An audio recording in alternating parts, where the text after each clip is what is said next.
नमस्कार दोस्तों, मैं आनंद कुमार आप लोगों का अपने इस YouTube channel life time learning में हार्दिक स्वागत करता हूं और उन सबको ढेर सारा प्यार जो मुझे अपना गुरु, टीचर और अपना दोस्त समझते थे, जिनसे मैं जुड़ा रहा काफ़ी दिनों तक।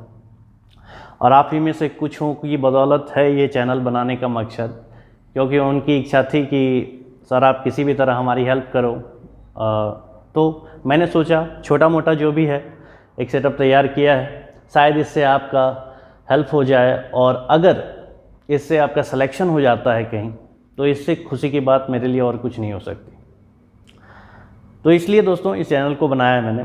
वजह इसलिए है कि अभी रिसेंटली आरआरबी पीओ और क्लर्क की वैकेंसी आ चुकी है। आप लोग सब लोगों को मालूम होगा, रीजनल रूरल बैंक की जो वैकेंसी है। तो मैं यहाँ पे अभी मेनली उसी को फोकस करके दिखाऊंगा आप लोगों को कि एक्चुअल में इस एग्ज़ाम को निकालने का क्या तरीका होना चाहिए। जो मेरे पास एक्सपीरियंस है, जो नॉलेज है इस एग्ज़ाम को लेके आपके साथ शेयर करूंगा, और उससे आपको अगर हेल्प हो जाती है तो बहुत अच्छा होगा। ठीक है, तो हम लोग आज के इस वीडियो में मेनली बात करेंगे आरआरबी पीओ को लेके, और फिर नेक्स्ट वीडियो जो बनाएंगे उसमें हम लोग आरआरबी क्लर्क को भी लेके बात करेंगे। ठीक है, आरआरबी पीओ में प्रीवियस ईयर कैसा पेपर आया था, उससे प्रीवियस ईयर में भी जैसा था, जितना भी आने वाला पेपर कैसा हो सकता है, कोशिश करेंगे कि एक आइडिया हमें मिले जिससे इस एग्ज़ाम को समझने की ताकत आप में आ जाए। और ऐसा नहीं है बाबू, जहाँ तक मेरा एक्सपीरियंस कहता है, बैंकिंग एग्ज़ाम में अगर ये एग्ज़ाम की बात करूँ मैं आरआरबी, तो one of the easiest exam है ये।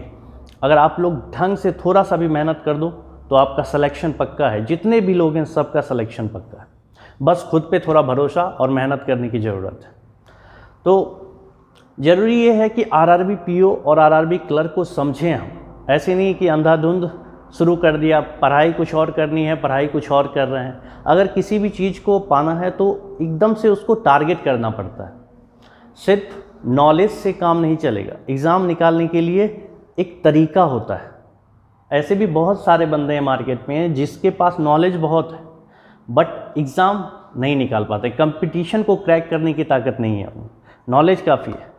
लेकिन आप लोगों के लिए सबसे इम्पोर्टेंट, अभी जिस स्टेज पे हो आप लोग, स्टूडेंट हो, आप लोगों को एक नौकरी की ज़रूरत है, एक अच्छे पोजीशन की। तो उसके लिए आप लोगों को कंपटीशन निकालने का तरीका आना चाहिए। बस वही है मैं आपको बताने वाला हूँ, और कुछ ज़्यादा नहीं। तो अगर मैं बात करूँ आरआरबी पीओ की, तो इस एग्ज़ाम का क्या मोटो है। प्रीलिम्स आप लोगों को मालूम है ही कि 40 मार्क्स रीजनिंग और 40 मार्क्स क्वांट आते हैं, और नहीं भी तो उसके बाद मैं लिखूंगा भी, सब कुछ बताऊंगा प्रीलिम्स। और मेंस में जाके फिर इसमें एक ऐसा ऑप्शन है जिसमें या तो आप लैंग्वेज में हिंदी ले लो या फिर इंग्लिश ले लो, है कि नहीं। तो मेरा मानना है कि जिस भी बंदे का इंग्लिश कमज़ोर है और हिंदी अच्छा है, उसके लिए ये जो है वन एंड ओनली ऑप्शन है बैंकिंग एग्ज़ाम। हाँ, हो सकता है कि वक्त लगाए 1-2 साल तो और अच्छा कर ले वो इंग्लिश, लेकिन अभी के लिए इन द मीन टाइम उसके लिए बहुत अच्छा मौका है। अगर इंग्लिश उसका अच्छा नहीं भी है और हिंदी अच्छा है, तो ये बेस्ट मौका है कि वो सिलेक्शन लेके एक अच्छी जगह पे जा सकता है। और जिसका इंग्लिश अच्छा है उसके लिए कोई टेंशन है ही नहीं, और जिसका नहीं भी है वो भी कोशिश करेंगे। कोई भी चीज़ मुश्किल नहीं होती है, बस कोशिश करने की ज़रूरत होती है। अगर हम कोशिश ही ना करें, अगर हमें किसी रेस में दौड़ना है, अगर हम उसमें दौड़े ही ना, तो फर्स्ट आए या लास्ट आए ये कैसे मालूम चलेगा। दौड़ेंगे तब तो मालूम चलेगा कि फर्स्ट आ सकते हैं या लास्ट आ सकते हैं। तो इसीलिए हमें पहले ये कोशिश करना है कि दौड़ें कैसे। ठीक है, बाकी सब छोड़ दीजिए ऊपर वाले पे, सब अच्छा होगा, कोई टेंशन नहीं होगा आप लोग। ठीक है, चलिए तो जल्दी जल्दी हम लोग शुरू कर देते हैं आरआरबी पीओ के बारे में बात करने। ठीक है, आरआरबी पीओ में सबसे पहले बात करते हैं हम लोग कि क्या मेनली इसका प्रीलिम्स का पेपर में रहता है। ठीक है,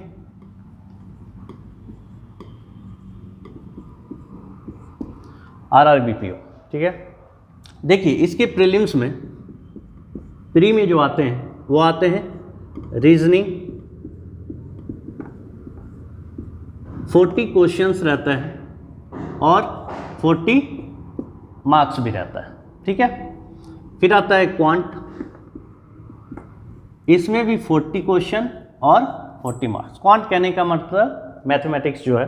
ठीक है, अब ये 40 क्वेश्चन तो 80 क्वेश्चन हो गए, मार्क्स भी हमारे पास कितने हो गए बाबू 80। इस एग्ज़ाम में इस 80 क्वेश्चन को बनाने के लिए हमारे पास कंपोजिट टाइम दिया रहता है, कितना? 45 मिनट्स। नॉर्मली आजकल के कोई भी बैंकिंग एग्ज़ाम में क्या हो गया है कि जब भी हमारा प्रीलिम्स होता है तो उसमें रीजनिंग के लिए भी 20 मिनट्स दे दिया जाता है, 35 क्वेश्चन, मैथ्स के लिए भी 35 क्वेश्चन के लिए 20 मिनट्स दे दिया जाता है, और इंग्लिश के 30 क्वेश्चन के लिए भी 20 मिनट्स दे दिया जाता है। तो कहीं ना कहीं चीज़ों को उसने बाउंड कर दिया। लेकिन यहाँ आपको अभी भी, पहले भी ये 45 मिनट दे रहा था, आज भी ये 45 मिनट्स ही दे रहा है। तो बस आपको कोशिश करनी है कि इस 45 मिनट का कितने अच्छे से यूटिलाइजेशन आप करते हो, किस तरह किस में कितना टाइम दे के आप ज़्यादा से ज़्यादा नंबर उठा सकते हो। यही मेन यही है। अगर आप इसको यूज करना सीख लिया तो पढ़ाई सब लोग करते हैं, कोशिश सब लोगों ने की है, अच्छा खासा नॉलेज सब लोगों के पास है, बट एग्ज़ाम कुछ लोगों का निकल पाता है। वजह बस यही है कि इसका यूटिलाइजेशन नहीं कर पाते हैं ढंग से। वो इसको आपको सीखना है, यही मैं सिखाऊंगा आपको। कोशिश करनी है कैसे इस 45 मिनट का सही यूटिलाइजेशन हो। तो अगर मैं बात करूं प्रीवियस ईयर पेपर में 2019 की, आरआरबी पीओ का प्रीवियस ईयर में इसका state wise actually cut off निकलता है। तो एक्चुअली में तो ये 50 to 60 इसका कट ऑफ गया था, 60 से एक दो में ज़्यादा भी चला गया होगा, लेकिन मेनली 55 के अराउंड कट ऑफ हर जगह था इसका प्रीलिम्स में। 80 मार्क्स के इस एग्ज़ाम में 55 एवरेज कट ऑफ था हर जगह। तो ये 55 मार्क्स कैसे लाया जाए? अगर आप गौर से देखो बाबू, तो इस 40 नंबर में, रीजनिंग के इस 40 नंबर में अगर किसी ने भी ढंग से रीजनिंग पढ़ा है, ढंग से कहने का मतलब अच्छे से उसने कंसेप्ट लिया है, साथ में उसने बहुत प्रैक्टिस भी की है, स्पीड टेस्ट भी बहुत लगाया है, और उसको जब वो स्पीड टेस्ट लगाता है तो उसमें भी मार्क्स 60 के आसपास उसको आते रहे हैं, तो 100% है कि एग्ज़ाम में जाके भी उसको 60 मार्क्स आने ही हैं। इवन मेरा तो मानना है कि जो स्पीड टेस्ट आप घर में लगाते हो उसमें जितना नंबर आ रहा है, 5 नंबर ज़्यादा ही आता है वहाँ पे, क्योंकि पेपर एग्ज़ाम का उतना ज़्यादा टफ नहीं रहता है, उतना अलग टाइप से वो सेट नहीं करता है, वो बिल्कुल बेसिक सेट करता है आपके लिए। बस आपको बस इसको स्थिर रखना और सही एकदम लगाना है, तो बस वही सीखना है। अगर 40 में 35 मार्क्स भी ले आए आप रीजनिंग में, बनाने वाले तो 40 में 40 लगा के आ जाते हैं, लेकिन 35 मार्क्स भी ले आए तो फिर आपको इधर से कितना चाहिए? मात्र 40 में 25। लेकिन जिसका क्वांट अच्छा है, अगर जस्ट अपोजिट कर दिए, इसने इसमें 35 ले आया तो उसमें 25। जैसे भी आपका इसमें और इसमें से कोई एक बहुत अच्छा होने की ज़रूरत है, चाहे तो रीजनिंग आपका बहुत अच्छा होगा या क्वांट बहुत अच्छा होगा। ये 100% है बाबू, किसी ना किसी का एक बहुत अच्छा जरूर होगा, क्योंकि इंटरेस्ट आता है जब वो पढ़ता है तो उसका एक अच्छा होता ही। तो इसमें एक बहुत अच्छा होने की ज़रूरत है और एक अच्छा होने की। यहाँ बात बहुत अच्छा और अच्छे की है, ख़राब की कोई गुंजाइश नहीं है। सो ये 100% रखिए कि दोनों को अच्छा करना है, उसमें से एक को बहुत अच्छा रखना है, जिससे एग्ज़ाम के पेपर में हम वहाँ से ज़्यादा मार्क्स को गेन कर सकें। ठीक है, तो बस मैं मेनली बात करूँगा यहाँ रीजनिंग की, लेकिन आपका हेल्प मैं क्वांट में भी करूँगा, जहाँ तक हो पाएगा। हम लोग क्वांट में भी कहाँ से नंबर उठाए जा सकते हैं, कितना ज़्यादा नंबर उठाया जा सकता है, मैं पूरी कोशिश करूँगा कि आपकी मदद कर सकूँ। ऐसे नॉर्मली हम लोग रीजनिंग पे बात करेंगे। तो इसको समझ गए हम लोग प्रीलिम्स के जो फैक्टर है। ठीक है, इसके अलावा अगर अब हम बात करें रीजनिंग में प्रीवियस ईयर इस 40 नंबर में क्या क्या आया था। पेपर तो बहुत बनते हैं, ठीक है, लेकिन आई थिंक 3 अगस्त 2019 का जो एक शिफ्ट का पेपर था, उस पेपर में शायद ऐसे कुछ आया हुआ था। एक बार चेक कर लेते हैं हम लोग। ठीक है, आइए क्या क्या पूछा गया था रीजनिंग सेक्शन।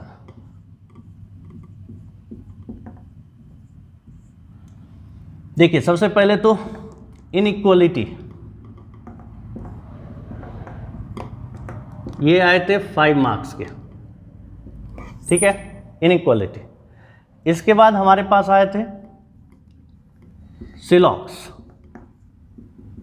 सिलोजिस, ये आए थे 5 मार्क्स के। इसके बाद हमारे पास आए थे ब्लड रिलेशन,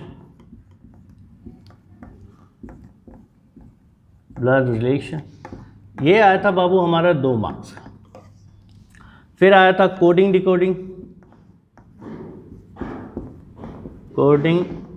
डिकोडिंग, ये आया था बाबू 5 मार्क्स का। ठीक है, इसके अलावा ऑर्डर को भी टच किया था उसने। ऑर्डर एंड रैंकिंग जो चैप्टर होता है उसमें से ऑर्डर पूछा गया था, रैंकिंग नहीं पूछा था उसने इस पेपर में। ऑर्डर से उसने दिए थे 3 मार्क्स के। इसके बाद सीटिंग अरेंजमेंट,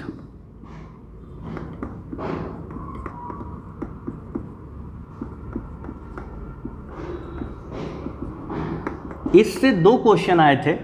एक क्वेश्चन आया था आपका जो 9 पर्सन है,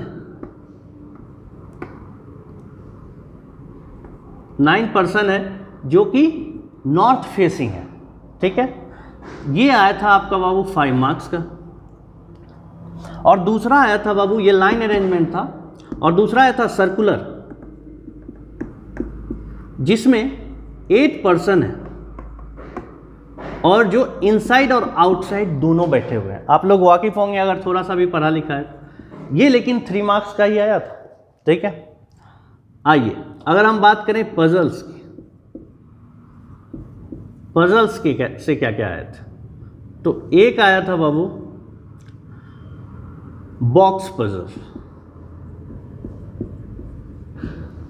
तो वही 7 या 8 लोग बैठे हुए थे। लोग नहीं, एक्चुअली बॉक्सेस थे जिसे हम लोग रैंडमली बिठाना रहता है।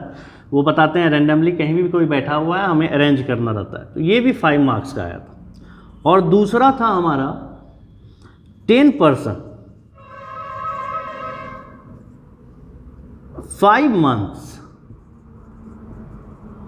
2 डेट्स, वो है ना जिसमें 10 लोग हैं लेकिन 5 ही मंथ दिया हुआ है, लेकिन डेट अलग अलग दे दिया गया है, 21, 28 या 16, 17 ऐसा कुछ। तो उनको बिठाना रहता है कौन से किस डेट में किस मंथ में गए। तो ये भी आया था बाबू 5 नंबर का। इसके अलावा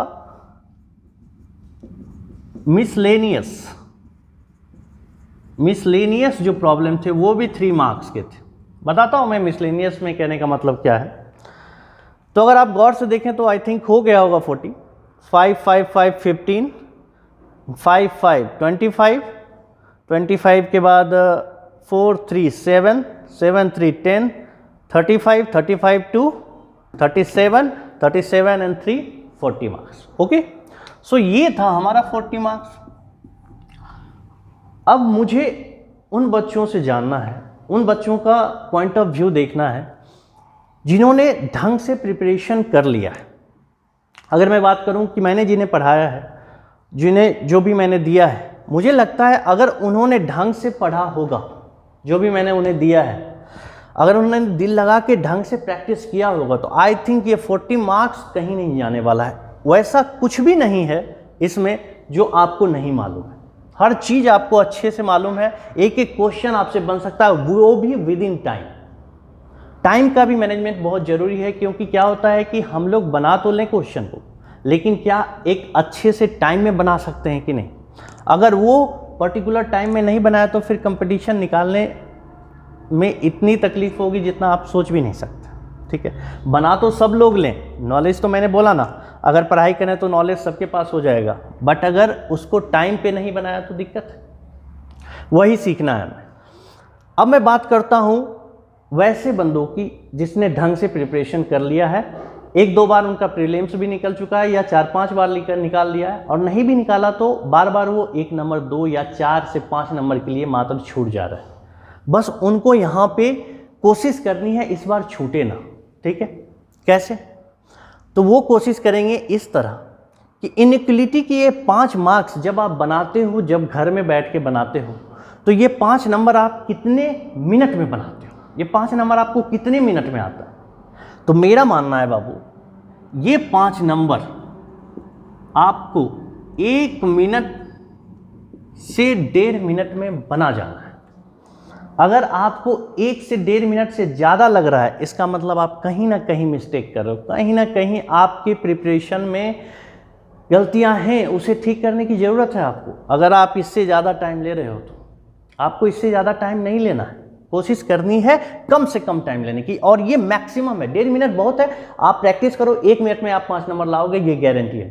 ठीक है, सिलॉक्स के ये 4 नंबर, मान लेता हूं मैं आपको 2 मिनट लग गए, लेकिन ये भी 1.5 मिनट से ज़्यादा नहीं लगना चाहिए, क्योंकि क्या रहता है, क्वेश्चन दिया रहता है, आपको जस्ट फिगर बनाना रहता है और उसको देख के जस्ट चेक करना रहता है इसमें से क्या सही है और क्या गलत, कुछ टफ नहीं आता है वहाँ। सो इसे भी 2 मिनट से ज़्यादा तो बिल्कुल नहीं देना है, और 2 मिनट भी ये एक्चुअल में ज़्यादा है, इसको भी 1.5 मिनट करिए, ठीक है, इसको 1.5 मिनट करिए, इसको 2 मिनट मत दीजिए, इसको भी 1.5 मिनट में बनाइए, 100% बनेगा। आप ट्राई तो करो एक बार, और पूरा एकदम टाइमर सेट करके बनाओ कि हाँ इतना देर में हमें बना लेना है, तभी सिलेक्शन होगा, नहीं तो मुश्किल हो जाएगी। ब्लड रिलेशन का ये 2 नंबर, तो इसमें तो एक पिक्चर खींचना रहेगा, एक आया था वो पजल बेस्ड जो ब्लड रिलेशन होता है, छोटा सा 3-4 लाइन का, तो वो बना दिया, तो ये भी 1.5 मिनट, 1 मिनट मान लेता हूँ मैं, बनाने में लग गया आपको, और 30 सेकेंड उसके बेस पे 2 क्वेश्चन था बनाना। कोडिंग डिकोडिंग जो आया था बाबू, वो चाइनीज़ कोडिंग डिकोडिंग आया था, आप लोग बिल्कुल भी उससे अवेयर होंगे। वो वाला जो कोडिंग डिकोडिंग नहीं है जिसमें बोला जाता है Anand is a good boy, means Anand is a good boy coded as ली कापो नासा, वैसा कुछ, सब लोग अगर जिसने पढ़ा है उसको आइडिया तो होगा, ठीक है। तो कोडिंग डिकोडिंग वो वाला आया था, और आप लोग जानते हैं कि वो कितना ईजी होता है कोडिंग डिकोडिंग। अगर वो आपसे नहीं बन रहा है ये 5 नंबर, इसका मतलब रीजनिंग का प्रिपरेशन करने का या एग्ज़ाम का प्रिपरेशन करने का मतलब नहीं बन रहा है, ठीक है। कोडिंग डिकोडिंग ये 5 नंबर आपसे आराम से बनेगा 2 मिनट। वजह, बिल्कुल वजह है, क्योंकि उसके कोड को ब्रेक करने में आपको 1 मिनट से ज़्यादा टाइम नहीं लेना, 1 मिनट से ज़्यादा टाइम लेना ही नहीं है। उसके बाद ऑर्डर के 3 नंबर के जो क्वेश्चन आए थे, इसको सॉल्व करने के लिए भी आपको 1 मिनट 30 सेकेंड से ज़्यादा नहीं लेना है। आप ही सोचो, ऑर्डरिंग का जो क्वेश्चन होता है कि आपको बोल दिया जाता है A is bigger than B and C is lesser than B, simple होता है ना, ऐसा कुछ नहीं होता है क्वेश्चन में कि आप ज़्यादा टाइम लो। सो 1 मिनट में आप उसका ऑर्डरिंग करोगे, और 30 सेकेंड में उसमें 3 क्वेश्चन फिक्स रहते हैं कि कौन सेकेंड हाईएस्ट है, कौन हाईएस्ट है, कौन सेकेंड लोएस्ट है, बहुत ईजी सा क्वेश्चन आता है।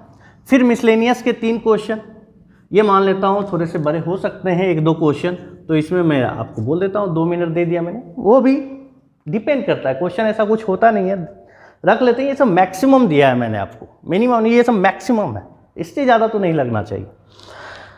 मिसलेनियस कहने का मतलब इसमें कैसे क्वेश्चन, तो वैसे क्वेश्चन होते हैं ना, मान लीजिए कोई भी नंबर दे दिया आपको 7, 5, 6, 9, 8, अब आपको बोलेगा इसमें कि ऑड में से 2 घटाइए, इवन में से 1 जोड़िए, और बताइए राइट साइड से थर्ड कौन सा है, दिखाना रहता है। फिर आपको वैसे कुछ दे देंगे, जैसे बोल देगा मैंगो, मैंगो वर्ड में बोल देगा आपको how many letters between 2 letters in a alphabetical order, वो वाला जो क्वेश्चन होता है। तो ऐसे ऐसे क्वेश्चन वो हम लोग देखेंगे जब पढ़ेंगे हम लोग रीजनिंग के हर सेक्शन को, तो वहाँ पे देख लेंगे, ठीक है।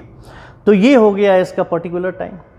तो मेरा तो मानना है बाबू यही सब जगह होता है जहाँ पे आप टाइम को सेव कर सकते हो, क्योंकि यहाँ पे जो होता है ना, टाइम का कहाँ पे ज़्यादा लग जाएगा आपको, आप श्योर नहीं हो सकते। आप नहीं माइंड को पहले से फिक्स करके जा सकते हो कि अच्छा 9% वाला मिलेगा तो उसको 3 मिनट आधे सेकेंड में बना देना है, वैसा कुछ नहीं करना है। 3 मिनट 30 सेकेंड में बना के निकल जाएंगे, ऐसा कुछ नहीं हो सकता है। वो कैसा वहाँ दिया है अपने अरेंजमेंट को, उसमें ज़्यादा भी लग सकता है, हो सकता है 2 मिनट में आप सॉल्व करके आ जाओ, इतना आसान भी हो सकता है। तो कभी भी प्री डिटरमाइन नहीं होना है। लेकिन जब भी ये सब क्वेश्चन आए तो इसमें तो एकदम डिटरमाइन फिक्स होना चाहिए कि इनइक्वलिटी आएगा 1 मिनट में सॉल्व करके निकल जाऊंगा मैं, सिलॉक्स आएगा 1.5 मिनट में सॉल्व करके निकल जाऊंगा, एकदम फिक्स होना चाहिए। जैसे सिटिंग अरेंजमेंट की बात करो तो 9%, सर्कुलर 8%, सबका कोई फिक्स नहीं है। पजल की बात करो बॉक्स 10%, लेकिन इसमें तो फिक्स हो सकता है ना। तो देखते हैं इधर कितना मेरे को टाइम लगा, 1 2 3 2 5 6 2 8 और 2 10, यानी टोटल बाबू आपको इधर जो लगा कितना लगा 10 मिनट्स, इससे ज़्यादा नहीं लगा ना। 1 2 3 2 5 6 2 और 4 हाफ, तो हो गए कितने 10।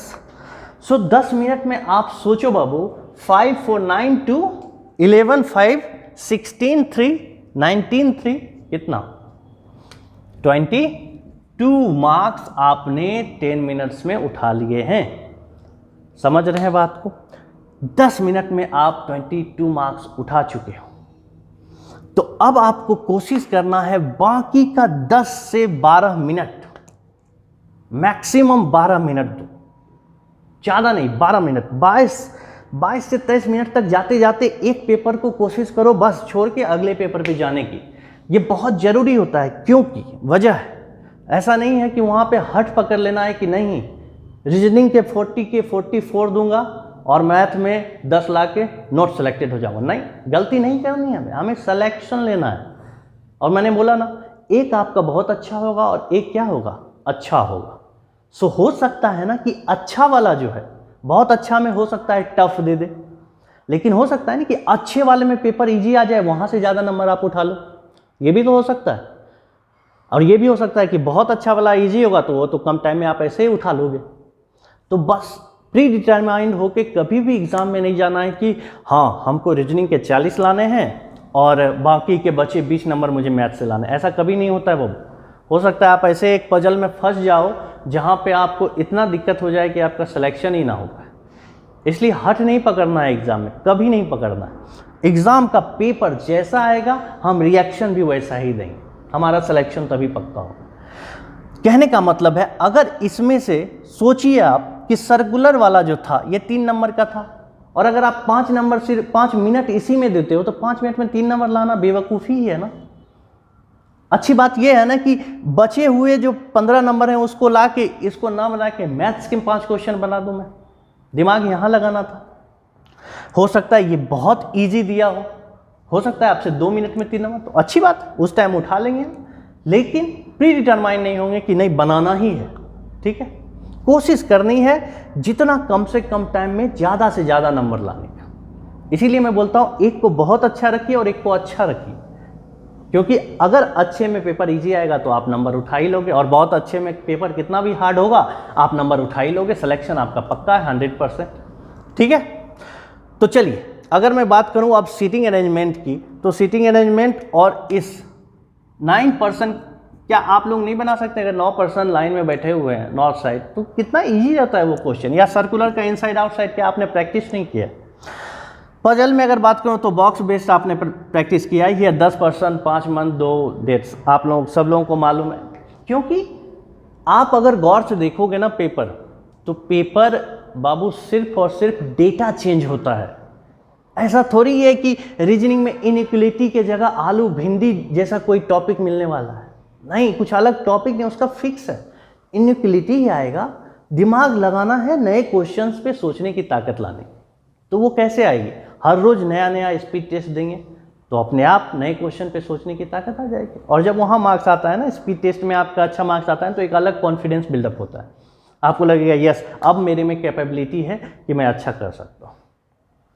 तो ये उन लोगों के लिए है जो, जैसा मैंने बताया ना, जिनका प्रिपरेशन हो चुका है, जिन्होंने ढंग से प्रिपेयर कर लिया है रीजनिंग सेक्शन को, जिन्होंने मैथ्स को भी अच्छे से कर लिया है, पढ़ लिया है उन्होंने, बस आप उनको स्पीड अप करना है।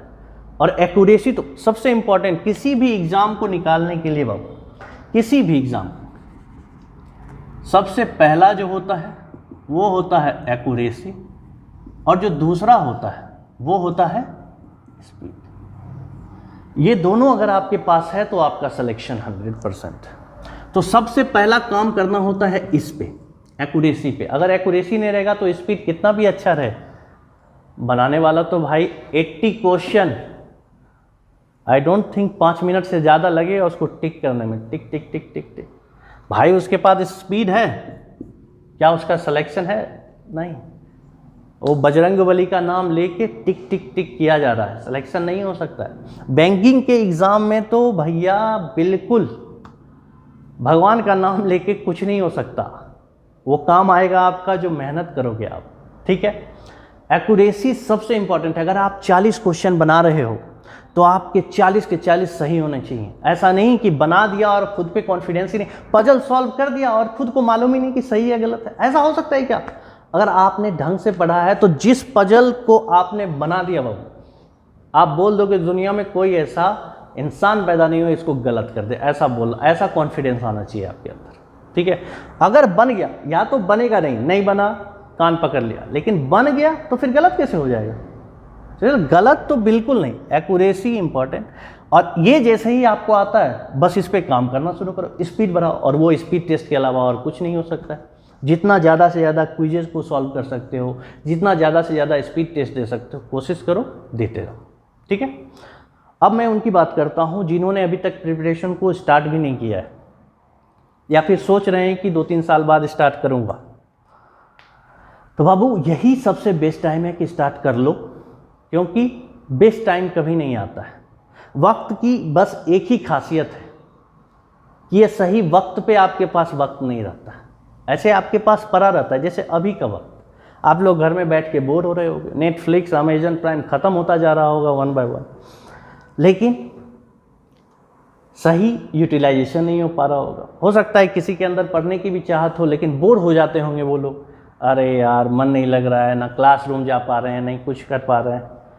तो भाई ये जो बोर जो हो जा रहे हो ना तुम लोग, ये जो बोरनेस आ रही है, इसको अपने अंदर से निकालो।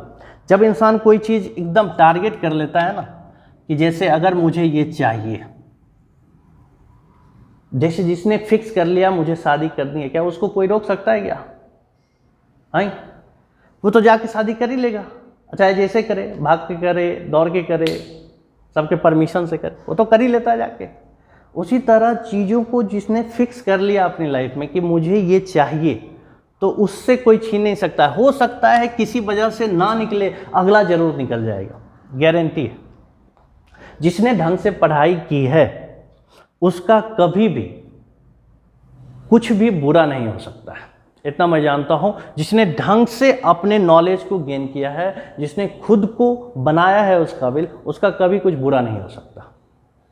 उसके अंदर इतना कॉन्फिडेंस आ जाता है कि वो किसी भी एग्ज़ाम में बैठ सकता है, वो जब चाहे तब सिलेक्शन ले सकता है, और नहीं भी होता है फिर भी वो कहीं भी खड़े हो जाए, उसे कभी भी परेशान होने की ज़रूरत नहीं है, दुनिया उसको सर पे चला के रखेगी। तो आपको कोशिश करना है, वो ये जो स्टेज है ना, ये जो मेन पॉइंट है, आप कहीं अगर यहाँ पे वेरी कर रहे हो तो आपको यहाँ तक पहुँचना है, अचीव करना है उस पॉइंट को। उस पे जब पहुँच जाओगे ना तो आपका कॉन्फिडेंस इतना आ जाएगा, इतना बिल्डअप हो जाएगा कि आप कुछ भी कर डालोगे। तो घर में बैठ के जो बोर होते हो, ठीक है, तो सबसे अच्छा मौका है, 2 से 2.5 महीने का वक्त है, इससे अच्छा वक्त कभी नहीं आएगा। अपनी लाइफ में सोच लो कि इस वक्त को दे दिया तो उसके बाद आने वाला लाइफ अपने आप से। ये फिक्स है बाबू कि या तो अभी मेहनत करोगे या फिर बाद में मेहनत करो। मेहनत तो तुमसे ज़िंदगी करवाएगी ही, ये फिक्स है।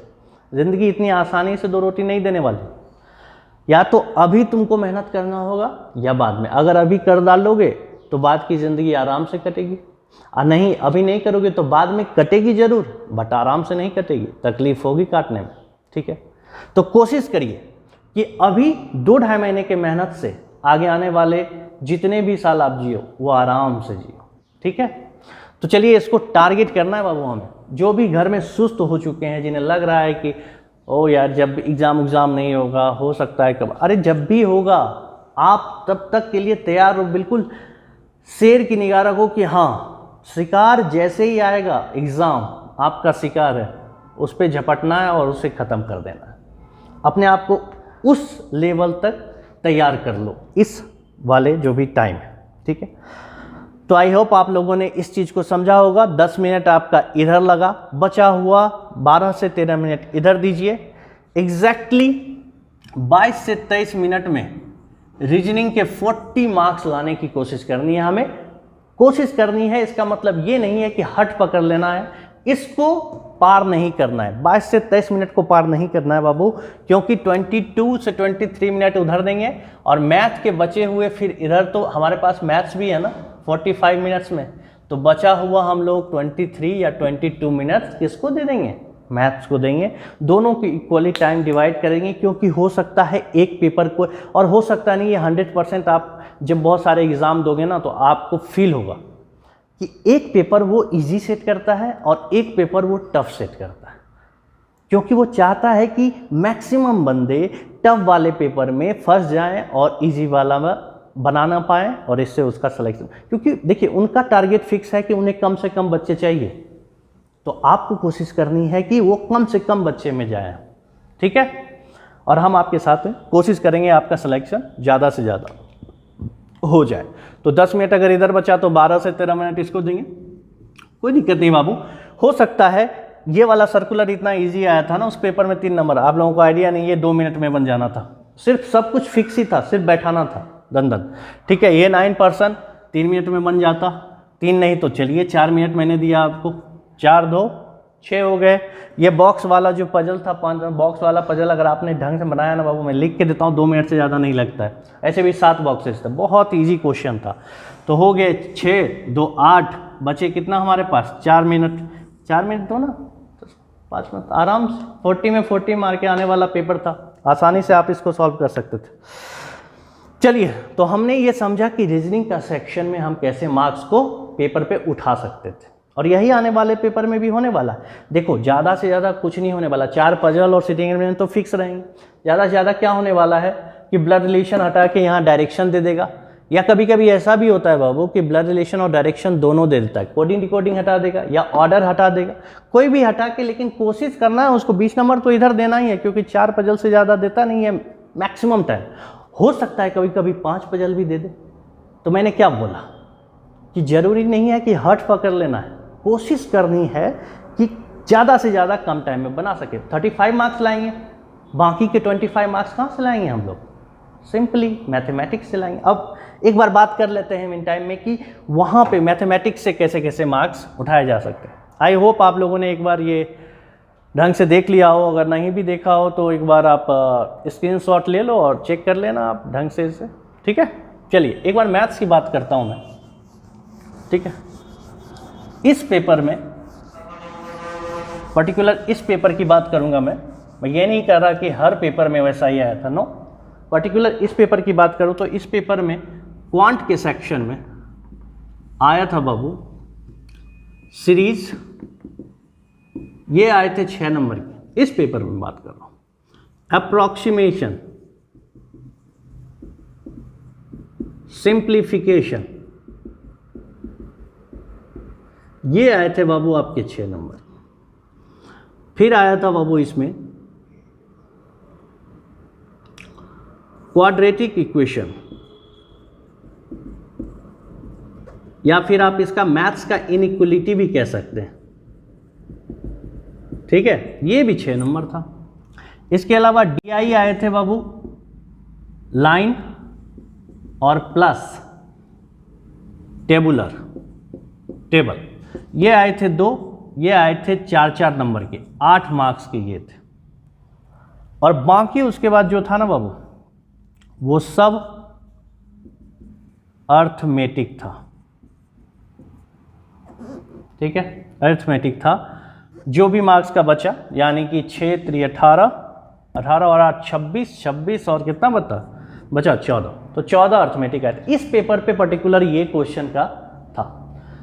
तो अगर किसी ने, मैंने बोला ना, अगर किसी ने ढंग से तैयारी की है, बिल्कुल उस एग्ज़ाम को निकालने के लिए प्रिपरेशन किया है, तो आप ही सोचो 6 सीरीज, 6 सिंप्लीफिकेशन अप्रॉक्सीमेशन और 6 क्वाड्रेटिक इक्वेशन, 18 नंबर आप आसानी से कितने देर में ला सकते हो? मान लेता हूँ मैं सीरीज में आप लोगों को टाइम लगता है 4 मिनट, आपने ले लिया, मान लेता हूँ मैं, ठीक है, लेकिन लेना नहीं चाहिए कभी भी 4 मिनट, तब फिर सिलेक्शन गड़बड़ हो जाएगा।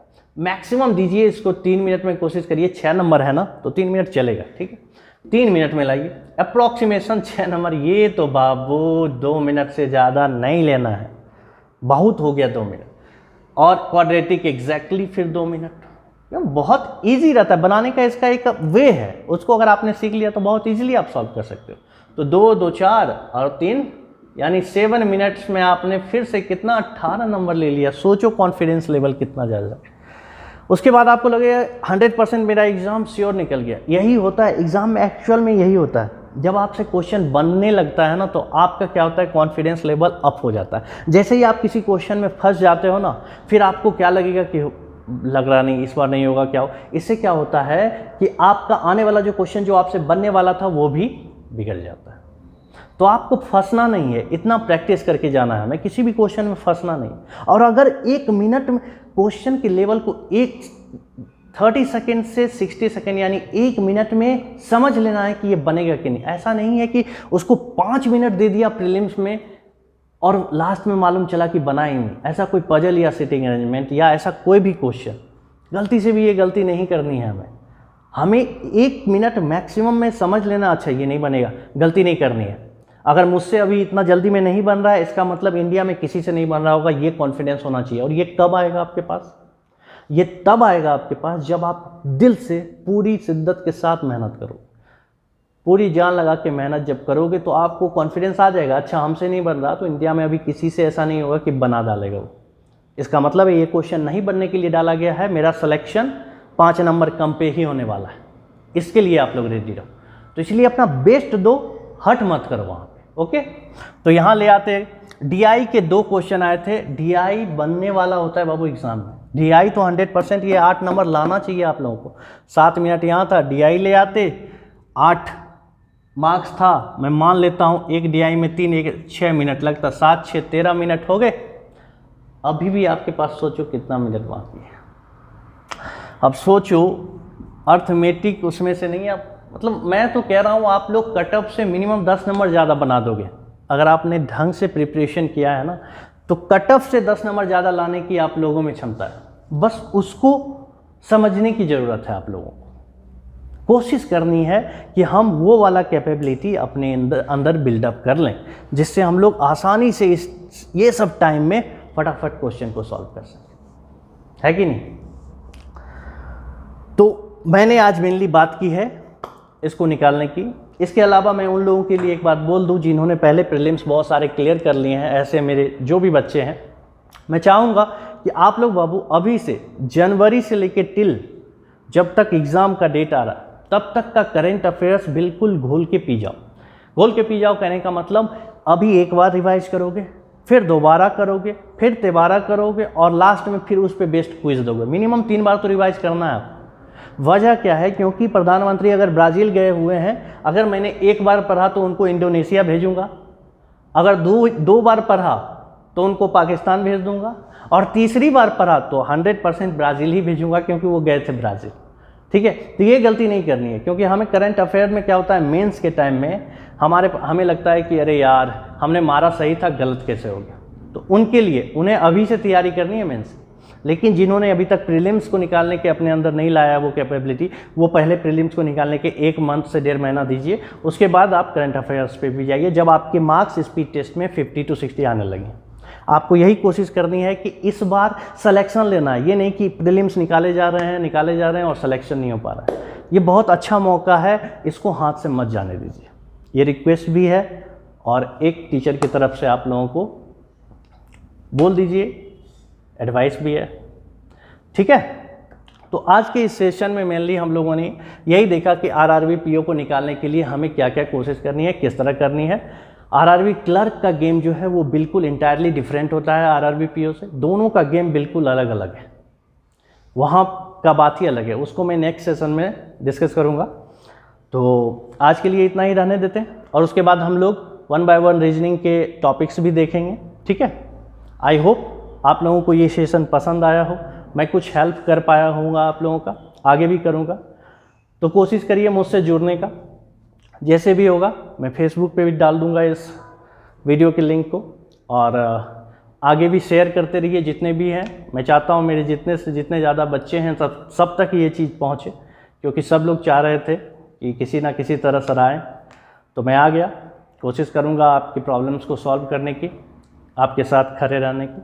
ठीक है, सो वो जो होता है यूट्यूब पे लाइक, सब्सक्राइब एंड शेयर, सो कोशिश करिए करने की और अच्छा लगे तो इसी तरह कमेंट भी कर दीजिए। सर अच्छा लगा तो आगे मैं और भी जोश के साथ आपके साथ जुड़ा रहूँगा। तब तक के लिए खुश रहिए, आबाद रहिए, एंजॉय करते रहिए। और एक बार और मेरे प्यारे साथियों, आप लोग जहाँ कहीं भी हों खुश रहें, स्वस्थ रहें। अभी वक्त बहुत ख़राब चल रहा है, लेकिन वक्त को हमें बताना है कि हम वक्त को अपनी मुट्ठी में करना जानते हैं, यही सीखना है हमें। ठीक है, सो मेरे प्यारे साथियों, खुश रहिए, आबाद रहिए, एंजॉय करिए। फिर मिलेंगे, नमस्कार।